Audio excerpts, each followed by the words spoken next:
ನೋಡ್ಲೇಬೇಕಾದಂತಹ ಸುದ್ದಿ ಇದು. ಸಚಿವ ರಾಮಲಿಂಗಾರೆಡ್ಡಿ ಸಾಹೇಬ್ರೆ ಒಮ್ಮೆ ಇತ್ತ ಗಮನಿಸಿ, ನೀವು ನೋಡ್ಲೇಬೇಕಾದಂತಹ ಸುದ್ದಿ ಇದು.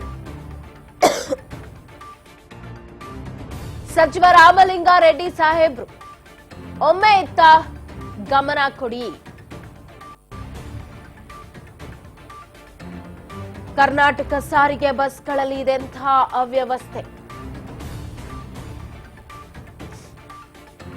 ಶಕ್ತಿ ಯೋಜನೆ ಬಂದು ಬರ್ಬಾದ್ ಆಗ್ ಹೋಯ್ತಾ ಸಿದ್ದು ಸರ್ಕಾರ. ಮಾನ್ಯ ಸಾರಿಗೆ ಸಚಿವರು ನೋಡ್ಲೇಬೇಕಾದಂತ ಸುದ್ದಿ ಇದು. ನೀವು ಗಮನಿಸಬೇಕು ರಾಮಲಿಂಗಾರೆಡ್ಡಿ ಸಾಹೇಬ್ರೆ.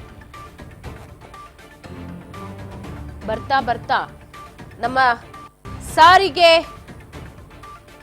ಎಲ್ಲಿಗೆ ಹೋಯ್ತು?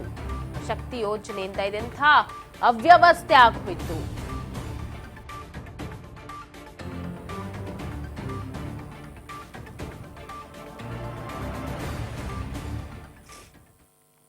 ಕರ್ನಾಟಕ ಸಾರಿಗೆ ಬಸ್ಗಳಲ್ಲಿ ದೊಡ್ಡ ದೊಡ್ಡ ಅವ್ಯವಸ್ಥೆನೆ ನಮಗೆ ಕಾಣಿಸ್ತಾ ಇರೋದು. ಶಕ್ತಿ ಯೋಜನೆ ಬಂದಾಗಿಂದ ಒಂದು ಕಡೆ ಡಕೋಟಾ ಬಸ್ ಸರ್ವಿಸು, ಮತ್ತೊಂದು ಕಡೆ ಮಳೆಗೆ ಛಾವಣಿ ಸೋರುವ ಬಸ್ಗಳು.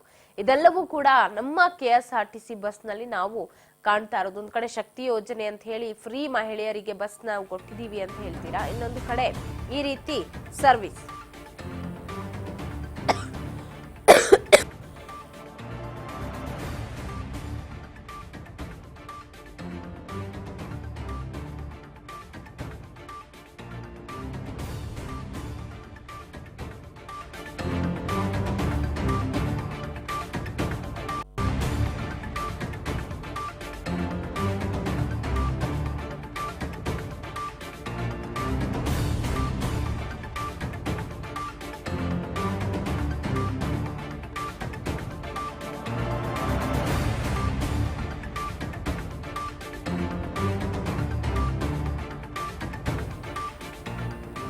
ಎಂತ ಅವ್ಯವಸ್ಥೆ ಅಂತ ಜನ ಆಕ್ರೋಶ ವ್ಯಕ್ತಪಡಿಸ್ತಿದ್ದಾರೆ. ಒಂದು ಕಡೆ ಡಕೋಟಾ ಬಸ್ಗಳ ಸರ್ವಿಸು,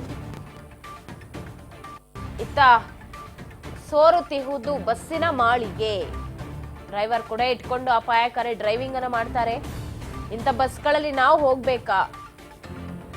ಇದೆಂತ ಅವ್ಯವಸ್ಥೆ ಅಂತ ರಾಜ್ಯದ ಜನ ಆಕ್ರೋಶವನ್ನ ವ್ಯಕ್ತಪಡಿಸ್ತಾರೆ.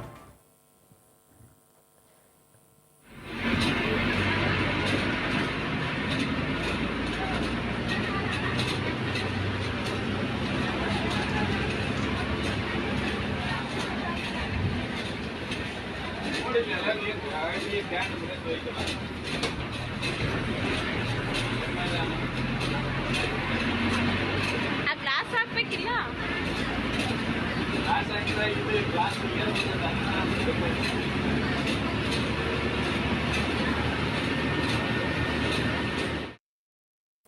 ಈ ಬಗ್ಗೆ ಮತ್ತಷ್ಟು ಅಪ್ಡೇಟ್ ಕೊಡ್ತಾರೆ ಪ್ರತಿನಿಧಿ ಹರ್ಷಿತಾ ಫೋನ್ ಸಂಪರ್ಕದಲ್ಲಿದ್ದಾರೆ. ಹರ್ಷಿತಾ, ನಮ್ಮ KSRTC ಬಸ್ ಎಂತಹ ಪರಿಸ್ಥಿತಿಗೆ ಬಂದು ನಿಂತಿದೆ ಅಂತ ಈ ವಿಡಿಯೋ ನೋಡಿದ್ರೆ ಗೊತ್ತಾಗ್ತಾ ಇದೆ. ಮಳೆ ಬಂದ್ರೆ ಒಂದ್ ರೀತಿ ನೆಲೆ ಇಲ್ದಂಗ ಆಗ್ಬಿಡ್ತಲ್ಲ ಡ್ರೈವರ್ಗಳಿಗೆ. ಕೇವಲ ಡ್ರೈವರ್ಗಳಿಗೆ ಮಾತ್ರ ಅಲ್ಲ, ಓಡಾಡೋ ಸಾರ್ವಜನಿಕರಿಗೂ ಇದರಿಂದ ತಾಪತ್ರಯ. ಏನಾಯ್ತು, ಎಲ್ಲಿ ಯಾವ ಬಸ್ಸಲ್ಲಿ ಆಗದಂತದ್ದು ಇದು? ಎಸ್ ಪವಿತ್ರ, ಈಗಾಗಲೇ BMTC